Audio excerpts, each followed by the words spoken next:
በሌላ ባል ኢየሱስ ክርስቶስን 5 እንጀራ 2 ዓሣ ሲያበዛ ብቻ የሚያውቁት እምነት ሰዎች ተፈጥረዋል። ጥያቄውን እንኳን በደንብ የሚጠይቀው ሰው ነው ያጣ ነው።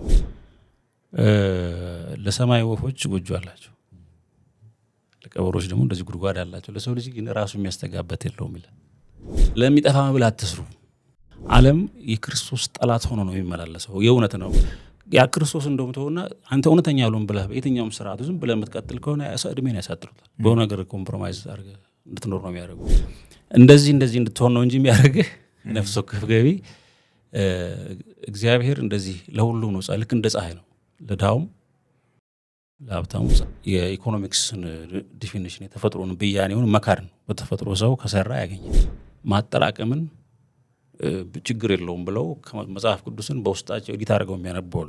የመጨረሻው ኢንዲቪጁዋል ምለስ ራስን ወደ ማመለክ ነው የምትመጣው። በእግዚአብሔር ዘንድ የሚሰጥ ግን ጸጋ ለጉራ አይሰጥ ምክንያት አለው። አንዳንዴ እኮ የማይገባበት ቦታ አለ፣ ማለት የማይሸጥ ነገር አለ። አንተን የሚጨቅጭቅ ሆነ አይመስልም፣ መብት ነው፣ ሰርቼ ያገኛለሁ ነው የምትለው። ሰው ግን እንደዛ አለ። የሚፈልጉት አይነት ዜጋና ሰው ያመጣሉ። እንደኔ ካልሆንክ ማለት ግን ክፋት ነው ወይም ሰይጣን አይነት ነው። ሰውን ሰው የማያሰኙ ክፉ መንፈሶች እየመጡ ስለሆነ ያንን የሚያስወግድ መስሎ የሚታያቸውን ሰዎች ለመምረጥ አሁን ብዙዎች አሰፍስፈዋል።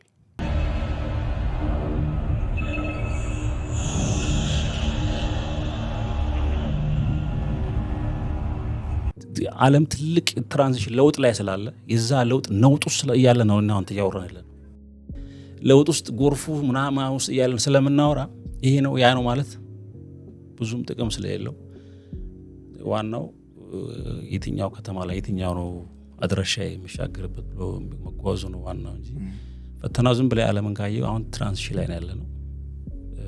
ቅድስተ ቅዱሳን ይባላል እንደዛ እዛው ገብተናል። አሉታዊ ነገሮች ለልጆች ስለሚነገር ስለሚስነገረን እኔ ላንተ አንተ ለኔ ያለን ነገርን በቃ ይበርዙታል። እንደ ቫይረስ ሆኗል። ቁጭ ብዬ እኔ የሆነ አንድ ክልል ሰዎች የራሱ ልጆች ይዞ ለክረምት ስራ ብሎ ይዟቸው ይላል። እኔ አይወስደኝም፣ እኔ ምንም ያሙት የለኝም እና ሆድ ይብሰኛል። እንደዚህ አይነት ነገሮች እና እንደዚህ ዙሪያ ግቢ ውስጥ የምታየው ነገር አለና ያ ምንድነው ትንሽ ትክክለኛው ፓርላማና ዩኒቨርሲቲ ነው ብዬ ነበር ያኔ ማምነው። ምክንያቱም ከየቤቱ ነው የመጣ ነው። እያንዳንዱ ኑሯችንን ህይወታችንን እናውቀዋለን። ዋናው ፓርላማ በተሻለ ብዬ ያኔ አምን ነበር እና ሳየው አካሄዱ በቃ ገደል እዛ ጋር ይታየኛል። ሰዎቹ አላዩትም መሰለኝ። ስለዚህ በዚሁ ከቀጠል አንቀጥልም ተዛጋ ይቆማል። ስለዚህ መቆም አለበት እና ግን ከዛ በኋላ ያው ሆነ መሰለኝ። ምንም እኮ ያው ግን 1 ሚሊዮን ሰው ይሞት 500,000 ሰው ይሞት በረሃብ ይሞት በጦርነት ይሞት ለምደናል። ሞት ለምደናልና እንቀጥላለን። ግን ደግሞ እንደዛው ትክክል ነው እየተባልክ ያን ውስጠት ትደግማለህ። ያ አሁንም አደጋ ላይ ጥሎናል። መካነም እያደረገ ነው የመጣ ይመስለኛል። ብዙ ሰዎች እንዳይወጡ ሆነዋል። ጥያቄውን እንኳን በደንብ የሚጠይቀው ሰው ነው ያጣ ነው። መልሱ ችግር የለውም። ጥያቄው በደንብ ከጠየቀው መልሱ ይገኛል። አሁን ቢያንስ ሰው መሆናችንን ይሄ ሀገር ይሄ ቦታ እናንተ አሁን እንደዚህ የምንኖር ይሄ ሀገር ስላለ ነው። መጫወቻ ሜዳውን ቢያንስ በደንብ መጠበቅ ነበረብን። አሁን ግን መጫወቻ ሜዳው ይኑር አይኑር ላይ ራሱ እዛ ውስጥ ደርሰናል። አንቀጥልም። እንደዚህ ከሆነ አንቀጥልም ነው እንትን ነው። ይሄ አሁን ዘመን ያመጣው ነገር አለ። መነሻው አሜሪካው ነው። ከገንዘብ ጋር የተገናኘ እግዚአብሔር ባርኳል። በሌላ ባል ኢየሱስ ክርስቶስን 5 እንጀራ 2 ዓሣ ሲያበዛ ብቻ የሚያውቁት እምነት ሰዎች ተፈጥረዋል። በጌታ 5 እንጀራ 2 ዓሣ ከዛ ውጪ ልክ እንደዛ እንዳበዛ ክርስቶስ ወደ ሌላ ጉዳዩ ሄደ። ሊያነክሱት ፈልገው ይመስላል። እንደውም 5,000 ወይም 6,000 ሰው አካባቢ ነው የ5 ገበያ ህዝብን በለው እንደዚህ የሚያበላልማ ከሆነ ለባን ከተለው ብለው ፍለጋ ግማሹ በባህር ይፈልገዋል፣ ግማሹ በእንትን ይፈልገዋል። ከዛ ባህር ላይ ያገኙት የሆነ ቦታ ላይ አዋንት ነው እሱ ሁሉ ይፈልጋል። ወደ ተጠፋል የሚጠፋ መብል ብሎ ለሚጠፋ መብል አትስሩ። ምክንያቱም ኢየሱስ ክርስቶስ ብዙ እውነትን ካያስከው ደግሞ ምን የሚያጥቅሳለ መሰለ ልከተለ ሲሉት ለሰማይ ወፎች ጎጆ አላቸው፣ ለቀበሮች ደግሞ እንደዚህ ጉድጓድ አላቸው። ለሰው ልጅ ግን ራሱ የሚያስተጋበት የለውም ይላል። እውነተኛ ሉም ብለህ አሁን እኔን የምትከተል ከሆነ ይሄ ወፎቹ መኖር አይልህም እንኳን በጣም ቢሊየነር ልትሆንና ምናምን አይደለም። ዓለም የክርስቶስ ጠላት ሆኖ ነው የሚመላለሰው። የእውነት ነው ያ ክርስቶስ እንደውም ተውና አንተ እውነተኛ ያሉን ብለህ በየትኛውም ስርዓቱ ዝም ብለህ የምትቀጥል ከሆነ እድሜን ያሳጥሩታል። በሆነ ነገር ኮምፕሮማይዝ አድርገህ እንድትኖር ነው የሚያደርጉ። አብረህ ትዋሻለህ፣ አብረህ ወይ ባትገልም በመግደላቸው አብረህ ወይ ያስማማዋል። ስለዚህ አሁን ይሄኛው የዚህ ብልጽግናው ወንጌል 3ኛው ኪዳን ላይ ድሮ ጽፍ ያለው አሁን እንደውም እንትኑ ነው ገነነ እንጂ ጉዳዩ ሰው ሳያውቀው ያኔ በኢህአዴግ ጊዜ ጽፍ ያለው እንደዚህ እና ከዩኒቨርስ ደግሞ የሚል አለ። ዩኒቨርሱን ዝም ብለህ ዩኒቨርስ ማለት ድሮ ፀሐይና ከዋክብትን ያመልኩ የነበሩ ሰዎችን ሰፋ አድርገው ዩኒቨርስ አሉት እንጂ ዩኒቨርስ በረሃ ነው። አሁን እስካለም ባለን መረጃ ከዚህ ከ10 ምናምን ኪሎ ሜትር በኋላ ፍጹም ህይወትን ሊያስተናግድ የማይችል በረሃ ነው። ህይወት ያለው እዚህ ነው ለጊዜው። እኛ ምን እየተረጎምን ያለ ነው ማለት ይሄ ሰው አእምሮ ነው ያ ዩኒቨርስ ነው ይሄ አይደለም እያልን ያለ ነው። እና ዩኒቨርሱ ይሰማል ነው እኛ ደግሞ አምላክ ነው እኛ ባህሪ ያለው ያ ባህሪ ይሰራል በሰው ውስጥ ብለን ነው ሲሰራ ደግሞ ከዛ ውስጥ አንዷ መልክ ነች እግዚአብሔር የሚባርክልህ የሚባል የአብርሃም ሀብታምነት አለ። ነዌ የሚባል ሀብታምነት አለ። ነዌ የሚባለው ዝም ብሎ አጠራቅሞ በቃ ቢጠጭ ብሎ ግን ሰቅሎ ቁጭ የሚል ሰው ነው። ጎተራው ሞላለት ብሎ እዛ ዛሬ ብሎ ነፍሱ ይወጣለት። የአብርሃም ግን በሀብቱ በኩልም ወደ ነፍሱ ይገሰግስ ነበር። ሰዎችን በየጊዜው ያስተናግድበታል። በእግዚአብሔር ዘንድ ሆነ ሀብትም ጭምር ጸጋ ነው። ልክ ነው ይሰጣል። ከተሰጠ ግን ምክንያት አለው። ከዛ ውጪ ግን እኔ የዚህ ኦርቶዶክስ ተከታይ ስለሆንኩ እኔ የብልጽግና ወንጌል አማኝ ስለሆንኩ እኔ የእስልምና ስለሆንኩ ሀብታም ሆኛለሁ። ምክንያቱም የሀብት ምንጭ ቴዎሎጂ ያርገጥ ሀብት ማግኘት ሰርቶ እንዲበቅልልህ ማድረግ የተፈጥሮ መብታችን ነው። የየትኛውም እምነት ጋር አይገናኝም። ያንን ስንዴ ወፍ እንኳ በዘራው ሊበቅል ይችላል ዝም ብላ በአጋጣሚ በዘራው። ስለዚህ ይሄ ተፈጥሮ ሰው የመሆን ሀብት ሰርተ የማግኘት ሰው የመሆናችን የአዳምነት ባህሪ ነው እንጂ ከነፍስ ጋር የሚገናኙ እንጂ እዚህ ዓለም ላይ ሰርተ ዘርተ ማብቀል እነዚህ ተፈጥሯዊ ነው እንጂ ከነፍስ ወከፍ ጋር አሜሪካ በጣም ሀብታም ስለሆነች እግዚአብሔር የባረካት በነፍስ ወከፍ ገቢዋ ከፍ ስላለ አይደል? ኳታር እኮ ነው አንደኛ በነፍስ ወከፍ ገቢ። ስለዚህ ኳታርም እስልምናን ብትቀበሉ ሀብታም ትሆናላችሁ ልትል ነው አግኝተኛል። አንተ ስራ እርሻን ስራ የእምነት ዋናው በተለይ አሁን ስለ ክርስቶስ ራሴን ላውራ አንተን ሰው ማድረግ ነው። ሙሉ ሰው ማድረግ ቅድም 70% ብዬለዋል። 100% ራስ እንድታገው መክሊትን ማንነት እንድታገው ከዛ በኋላ ለተሰጠበት ነገር ሰርተህ ሀብት ከሆነ ሀብት ባለጸጋ ትሆናለህ። እዚህ ከሀብታም ይለያል። እንደዚህ እንድትሆን ነው እንጂ የሚያደርግህ ነፍስ ወከፍ ገቢ እግዚአብሔር እንደዚህ ለሁሉም ነው። ልክ እንደ ፀሐይ ነው። ለድሃውም ለሀብታሙም ፀሐይ ይወጣል። ስለዚህ ትሩዝ እንደዛ ነች። እውነት ነው፣ ሃይማኖት እውነት ነው እንጂ አንተ ካለህ ሀብት ጋር የሚገናኝ ነገር የለውም። ሀብትን ይባርካል። ግን ዝም ብለህ ገንዘብ መሰብሰብ ማለት ገንዘብ በጣም የሰው አእምሮና ልቦና ስለሚይዝ እንደ አምላክም ይታያል እና ያንን ማስመለክ ነው ዋና እንደውም ዓላማው። እምነትን ከገንዘብ ጋር ቀላቅለው የሚሰሩ ሰዎች ክርስቶስንም አለማወቅ ነው። የኢኮኖሚክስን ዲፊኒሽን የተፈጥሮን ብያኔውን መካድ ነው። በተፈጥሮ ሰው ከሰራ ያገኛል ከእምነቱ ውጪ ማለት ነው እንጂ ኑሮ ለምሳሌ ክርስትና ምንድነው? ኑሮ ይበቃኝ ይላል። ካፒታሊዝም ይሄን አይፈልግም። ዘ ኢኮኖሚስት ልክ የዛሬ 5 ዓመት አካባቢ በነበረው የፖለቲካ ለውጥ ምክንያት አንድ ጽሁፍ ጽፎ ነበርና የእስልምናና የዚህኛው የኢስት ወይም የኦርቶዶክስ እንትኑ ከምጽዋት ጋር የተገናኘ ባህል አለው። የምዕራቡ ዓለም ደግሞ ካፒታሊዝም በተለይ አዲሱ የካፒታሊዝም አገልጋይ የሚመስሉት አዲስ መልካቸው ብዙ ስለሆነ አንገርም፣ ግን የዛ አገልጋይ የሚመስሉ ሰዎችም የፈጠሯቸው ሃይማኖቶች ደግሞ ካፒታል ማከማቸትን ምንም ቢርብህም አጠገብህ ያለው ሰው ቢጎዳ ምንም ቢል ማጠራቀምን ችግር የለውም ብለው መጽሐፍ ቅዱስን በውስጣቸው ኤዲት አድርገው የሚያነባሉ። ስለዚህ ከዚህ በኋላ ኢትዮጵያ ታድጋለች ብሎ ነው የጻፈው እና አጨብጭቦ ነው የጻፈው። ስለዚህ ጉዳዩ የእምነት አይደለም ማለት ነው። ዘ ኢኮኖሚክስ ማለት የምዕራቡ ዓለም ድብቅም ይሁን ዋናው እንትን ልሳን ነው። ስለዚህ የዓላማው ውስጥ ለውስጥ ገንዘብን ያስመልጋል። ቅድም እንዳልኩ ማይንድፉል ኔሽን የሚባለው አለ። እሱን ወደ ሪሊጅን ይወስደውና እዛ የመጨረሻው ኢንዲቪጁዋል የሚለስ ራስን ወደ ማመለክ ነው የምትመጣው። ታያቃለህ በቅርቡ እኔ አምላክ ነኝ የሚሉ ሰዎች ሊመጡ ይችላል። እንደዚህ ያለማመዱት ራሱን አርቲፊሻል ኢንተለጀንሱ ካልቀደመው እንደዛ ይመጣልና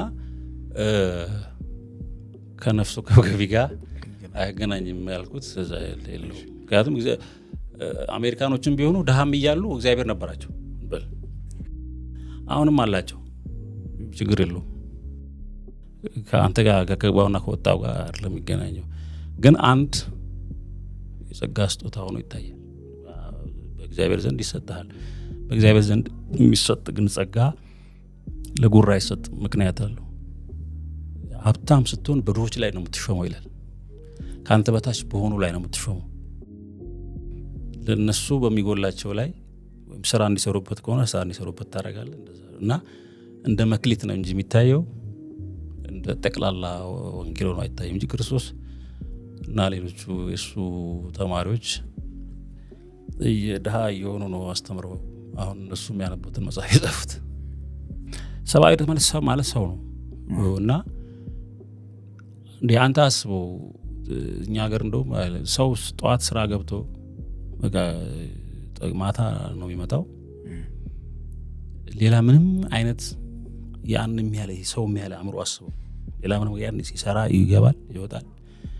ተጠንቅቆ ነው የሚሄደው። በቀጭን ገመድ ላይ እንደሚሄድ ነው። ኑሮው ትንሽ ከተበላሸበት በቃ ተበላሸ ነው። እንኳን አሁን እናንተ የምንለው ነገር አውቶ አናላይዝ አድርጎ እንደዚህ ሊያደርግ ቀርቶ ጊዜም ፋታም አይሰጡትም። እና ሰው መሆኑን በደንብ በቁጡ ሳይረዳ ለመብላትና ለመጠጣት ብቻ እንዲኖር ተደርጎ ዋናውን ጥያቄ ሳይመልስ ጊዜው ያልፍበታል። መኖር ያለበትን ህይወትን ሳያጣጥም ሰው ምክንያቱም አንተ ከሰራ ለምሳሌ ገንዘብ በደንብ ካገኘ በተገኘው መንገድ ህይወትን ማጣጣም መኖር አለብህ። ከሰው ጋር መኖር አለብህ። ባህልህን እንደዚህ ታደርጋለህ። ይሄ በባህል በኩል ያለው ነው። ከዛ ውጪ ግን አሁን ሰውን የሚያስር ካፒታሊዝሙ ዓለም ሰውን እንደ አንድ ለምሳሌ አንድ ህንጻ ቢሰራ እዚህ ላይ ያለ ሰው ሊሰራ ሲያስብ ሲሚንቶንም አሸዋንም የሰው ኃይልንም እኩል ነው የሚያስበው። አብሮ ነው የሚያስበው። ሲያሰላ በዋጋ ያወጣል። ይህናል ሰው ያስፈልጋል፣ ይህናል ኮስት ነው። አንተ ቁጥር ነህ፣ ሂሳብ ነህ፣ ዋጋ ነህ። ስለዚህ ሰዎች የትኛውም ሌላ ቀርቶ ሰው በነፃ እኔ እናንተ እንደዚህ አውርተን አንዳንድ ነገር እኮ በጋር ልንጋራ የምንችለው ነገር አለ። ያንን አስፍቶት ልክ ነው። አሁን ከአንተ ጋር እንደዚህ አወራዋለሁ በቆየሁበት ጊዜ መጠን በነገርኩ አረፍተ ነገር መጠን ብር እቀበላለሁ። አሁን አሜሪካ ውስጥ አንተንም አንድ ካረኩ እንደዚህ አምጣልሃለሁ። ይሄ ማለት ምን አድርገው ተመለ አንተ እኔ እናንተ ሁሉ ነገር ምን ሆኗል። አንዳንዴ እኮ የማይገባበት ቦታ አለ ማለት የማይሸጥ ነገር አለ። ሰው በመሆኑ ሁሉ ጊዜ የምንጋራው አሁን ልጅን እንደዚህ አቅፈህ ወደ መሳም እንደዚህ እነዚህ አሁን ተፈጥሯዊ ናቸው። ተፈጥሯዊውን ነገር በሙሉ አጥፍቶብን ሰው ሳይሸት ስኪሉን ወይም ችሎታውን ብቻ ይሸጠ ዝም ብሎ የሚመላለስ ሰው አድርገውናል። እና ምን ይመሳሰሉ አእምሮዎችን እንደዚህ አዋክኖ አስቀርቷል። እኔ እናንተ አሁን እንደ ጥያቄ የምናነሳው ነገር ሊመልሱ የሚችሉ ማይንዶች ሰው ሰራሽ የሆነ እውቀት ግን እውቀት የሚመስል እዛ ውስጥ ገብቶ በዛ ባክ ነው ቀርተዋል። ከዛ የምንሰራባቸውን የሞራል ተቋሞቻችንን አበላሽተዋቸዋል። ትምህርት ካሪኩለሙ ለፋብሪካው ወይም ገበያው ለሚፈልገው ሰዎችን ነው የሚያመርተው። ፕሮሚስ ላንዱ ያ ሰርተ የምታገኘው ገንዘብ ከተማ ወይ ቤት ሊሆን ይችላል። እንደዛ ስላደረጉት የሆነ ረቂቅ ወይም አብስትራክሽን የለውም ሰው። እንደዛ ከሌለ ደግሞ ምናብ ይጎላል። ምናብ ጎደለ ማለት ወደፊት አታይም። ምናብ ያላቸው ሰዎች ናቸው ትልልቅ ነገሮችን የሚፈጥሩለት። እና አሁን የነበረው ነገር ላይ የሚሯሯጡ ሰዎች ናቸው ያሉት እንጂ አዳዲስ ነገሮች ብዙ አይመጡም። አይተከው። ምክንያቱም የሰው የመጸነሻ ጊዜ አይሰጥም። የዘመን እኔ አንድ ሀሳብ ጸንሼ ለመውለድ ጊዜ ይፈልጋል። ይሄ ጊዜ የለም፣ አይሰጥም፣ ያስጠነግፋል፣ በቃ ያሯሩጣል። በጣም ነው አንተ ባቀድከው አለ የምትኖረው አለ የሌሎች እቅድ አለና ቢግ ፒክቸር ለሚባለው ለዛ ነው የምሰራው። ይሄ እንደዚህ ማርጎ ስለ ግለሰብ እናወራለን የሚለው እንግዲህ ምዕራቡ ዓለም ወይም ነው በዚህ ደረጃ አንተን የሚጨቅጭቆን አይመስልም። መብት ነው፣ ሰርቻ ያገኛለሁ ነው የምትለው። ሰው ግን እንደዛ አይደለም። ስለዚህ ያንን ያውቁታል። ነገራችን ላይ ያውቁትም አላማም ነገር እነሱም በደንብ ያወሩታል። ግን አንዴ ስርዓት ስለሆነ ከሙሉም ነገር ጋር ስለተሳሰረ ከምነካው ከወደቀ ራሱ ይደቅ አለበዛ ራሱን ስርዓቱን መንከባከብ ነው የያዙ ያሉት እንጂ ይሄድንበት ያለው ነገር አሁን ትምህርት ቤት ህፃናትን ሴት ነሽ ወንድ ብለሽ አትበይ ማለት አየኛል። ይሄ ከማይንድፉልነስ ጋር ራሱም ይያዝ። ማይንድፉልነስ ምንም ነገር አታስብ ዝም ብለህ ሁን ማለት በተዘዋዋሪ እንደ ህፃን ነው ማለት ነው። አየኛል። በእኛ ደግሞ አሁን በክርስትናው የሚባለው ህፃን የምትሆነው ለክፋት ነው። ህፃን ነው ሲባል እንደ አዲስ ወለድ ሲባል እንደ ህፃን ነው ትባላል። ያ ማለት ነው እንደዛ ትሆናለህ። በዛ ሰዓት እንደዛ ህፃን ስትሆን የሆነ ነገር ይጻፍብሃል። ወደ ዲቴል ውስጥ አንገባም እንጂ ባዶ ከሆነ ያ ድሮ ፍልስፍና የተማልነው ታቡላ ራስ አይደለም። ባዶ ከሆነ አእምሮ ይጻፍበታል እና የቃል ታላቅነትን የተረዱ ይመስሉኛል በዛኛው ወገን ያለው ቡድን ያ በታላቅ ወርድ ማለት። ስለዚህ ልጁ ወንድ ሆኖ ቢወለድም ደጋግሜ አንተ ሴት ነህ ብሎ ሰው ይሄ ሆርሞን የሚያመነጨው የለም። ምናልባት እንደ ወደፊት እንትናል አንድ መጽሐፍ ስለ ኤፒጄኔቲክ ኢምፓየር ለመመስረት ከፈልክ ልጆች እንዴት ማሳደግ እንዳለብህ ሁሉ ያወራል። ይህ ጥናት ነው የነሱ አርባር ነው ያጠኑት ነው። ጾም ምን ያህል ጠቃሚ እንደሆነ በደንብ በጥናት ነው።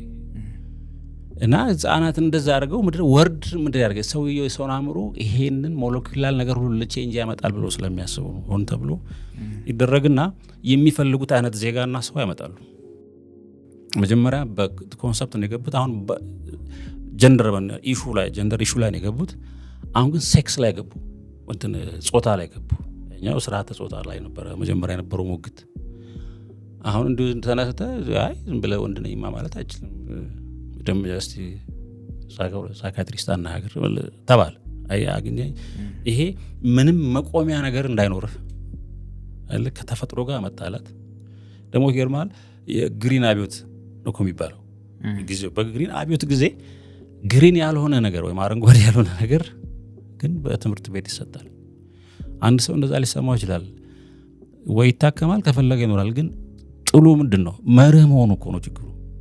ቀን ካል እኔ አንድ በእነሱ ቋንቋ ለናገርና ይሄ ምንድነው ዲሞክራሲያዊነትም አይደለም። እኔ ልሁን የሆነ ነገር እንደኔ ካልሆንክ ማለት ግን ክፋት ነው ወይም ሰይጣናዊነት ነው። ኡጋንዳ ወይም ኢትዮጵያ እንደኛ ምንለውን ካልተቀበለች ወይም ይሄኛውን አይነት ቫልዩ ካልተቀበለች ስንዲያልክም ኡጋንዳ እንደዛ ሲሉ ሰምቻለሁ። ይሄ ሰይጣናዊነት ነው። ምክንያቱም እኔ እንደራሴ ባህል ማንም ሰው ሐሳቡን እንዲገልጽ እንፍቀድለት ነው ዲሞክራሲ። እንግዲህ እነሱ እንደሚያወሩት ኡጋንዳ ሐሳቡን ሲገልጽ ለምንድን ነው የሚሉት? ስለዚህ በጣም ግብዝ የሆነ የሚያወራውና የሚናገረው የተለያየ ስርዓት ነው። ሰውን ሰብአዊ ነገሩን አጥፍቶታል ተብሎ የሰው ያለህ እያልታለ ያለው ትራምፕን ሰው ላይ መርጠው ምንድነው ትንሽ ስለ ቫልዩ ስላወራ እንጂ በፖለቲካል ትክክለኝነት የጎደለው አነጋገሩ ትክክል አይደለም ተብሎ ብዙ ሲገለጽ ሲያላግጡበት ነበር። ነገር ግን ጉዳዩ በልጆቻቸው በህይወታቸው በኑሯቸው እየመጣ ያለ ሰውን ሰው የማያሰኙ ክፉ መንፈሶች እየመጡ ስለሆነ ያንን የሚያስወግድ መስሎ የሚታያቸው ሰዎች ለመምረጥ አሁን ብዙዎች አሰፍስፈዋል። የለዛ ነው ሞደርኒቲ መሰልጠንና ዘመናዊነት ያን ያው ተከራክረናል። መሰልጠን ነው እንጂ ያለብን በዘመናዊነት ስም መጥፋት የለብንም። ዘመናዊነት አንጻራዊ ነው። አጼ ምኒልክ ጊዜም ዘመናዊ ሰው ነበር። አሁን ዘመናዊ መሰልጠን ግን ልብሱን መልበስ ሳይሆን ልብሱን መስራት ነው። ልብስ ለብሰህ ዘመናዊ ልትመስል ትችላለህ፣ ግን ብትሰራው ነው የሰለጠነ ህዝብ የምትባለው።